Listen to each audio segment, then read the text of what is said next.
Hello, so let's read out the questions. The question says find a EMF V and internal resistance R of the single battery, which is equivalent to a parallel combination of two batteries of EMFs V1 and V2 and internal resistances R1 and R2 respectively with polarities as shown in the figure. So यहाँ पर आप diagram में देख सकते हैं कि plus a negative इनके between में दो EMF source V1 and V2 resistances R1 and R2 parallel combination में दिया हुआ है। हमें effective EMF and effective internal resistance of the battery find करनी है। तो चलिए स्टार्ट करते हैं सॉल्यूशन से, but before of its let's talk about the key concept which are going to use here for this question. तो यहाँ पर हम किरचॉफ्स वोल्टेज लॉ KVL का यूज करेंगे, which can be state that the sum of voltage inside a closed loop is 0. So इसको हम मानेंगे concept 1। Concept 2 में यदि दो resistance R1 and R2 parallel combination में जुड़ी हुई हो, सो उनका इक्विवेलेंट रेजिस्टेंस हम कैलकुलेट कर लेंगे by formula R1 into R2 divided by R1 plus R2। सो इन्हीं फॉर्मूलाज का एंड कॉन्सेप्ट का यूज करते हैं और स्टार्ट करते हैं सोल्यूशन से। तो सबसे पहले तो हम जो R इक्विवेलेंट होगा उसको कैलकुलेट करते हैं। So since R1 and R2 both are connected in parallel combination, so by using the parallel combination formula, R equivalent will be equals to R1 into R2 divided by R1 plus R2. Now this internal resistance of the single battery is equivalent to parallel combination of two batteries.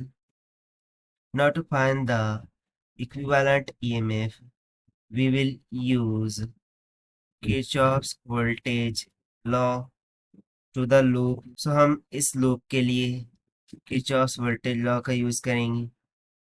सो उसके लिए एक important things, battery के लिए हम जिस terminal पर and कर रहे होंगे, जैसे कि यहाँ पॉजिटिव होगा निगेटिव होगा, मैं इस डायरेक्शन में जा रहा हूँ, पॉजिटिव पर एंड कर रहा हूँ, सो मैं लिखूंगा पॉजिटिव ऑफ V1। माना ये V1 है तो पॉजिटिव ऑफ V1 लिखूंगा। उसी तरीके से रेजिस्टेंस है, उसमें से करंट फ्लो हो रहा है I और उसी दिशा में मैं जा रहा हूँ, सो मैं लिखूंगा उसके अक्रॉस में voltage drop minus of I into R। सो इसके अकॉर्डिंग क्लॉकवाइज डायरेक्शन में हम यहाँ पर KVL लगाते हैं। सो माना कि सर्किट में से फ्लो होने वाला जो करंट है वो I के बराबर है। So same current will flow through the whole circuit, ठीक है। और ये क्लोज लूप है, सो क्लोज लूप में by KVL the summation of voltage must be equals to 0। तो सबसे पहले वोल्टेज ड्रॉप अक्रॉस R2 किया हो जाएगा। जो दिशा में हम जा रहे हैं उसी दिशा में करंट फ्लो हो रहा है, इसीलिए माइनस का I into R2। Then I am ending with positive terminal of V2, that is by positive of V2। उसी तरीके से देखिए हम इस दिशा में जा रहे हैं, so again I am ending with positive terminal of V1, so हो जाएगा positive of V1 and then drop across R1 will be minus IR1. This will be equals to 0.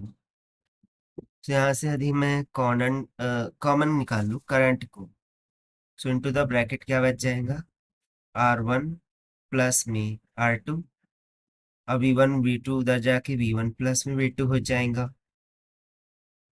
तो यहाँ से हमें करंट का मान मिल जाएगा I would be equals to V1 plus में V2 divided by R1 plus R2. Now we will take the potential difference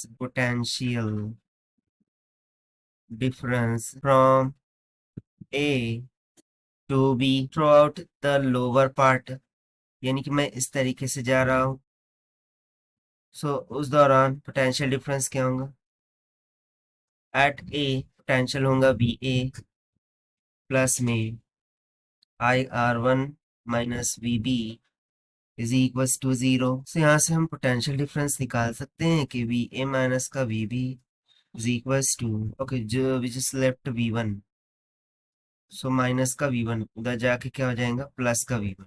और फिर इधर आएगा तो, सो इधर रहेगा तो वी वन, और फिर ये उधर जाके माइनस का आई आर वन हो जाएगा। अब हम यहाँ पर करंट का जो मान निकाला है उसको सब्स्टिट्यूट कर देंगे, will get V A minus V B is equals to V one minus में आई का फॉर्मूला सब्स्टिट्यूट करेंगे, वी वन प्लस में V two divided by R one plus R two times of R one. अब इसको हम cross multiply करके denominator को common करेंगे as R one plus R two, so हो जाएगा V one times of R one plus में V one times of R two minus sign multiply करते हुए V one times of R one plus minus minus V two times of R one.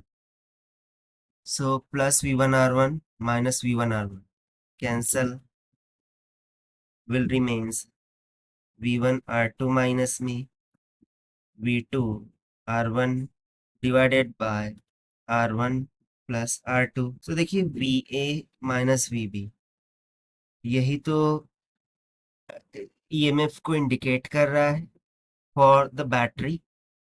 अब वो हमारा निकल के आ गया v1 r2 minus में v2 r1 bye r1 plus r2, और साथ साथ इक्विवेलेंट रेजिस्टेंस वो हमने ऑलरेडी फाइंड आउट कर लिया था at initials this one. So ये दोनों हो जाएंगे हमारे required answers to this question. I hope you understand it well. Best of luck, thank you.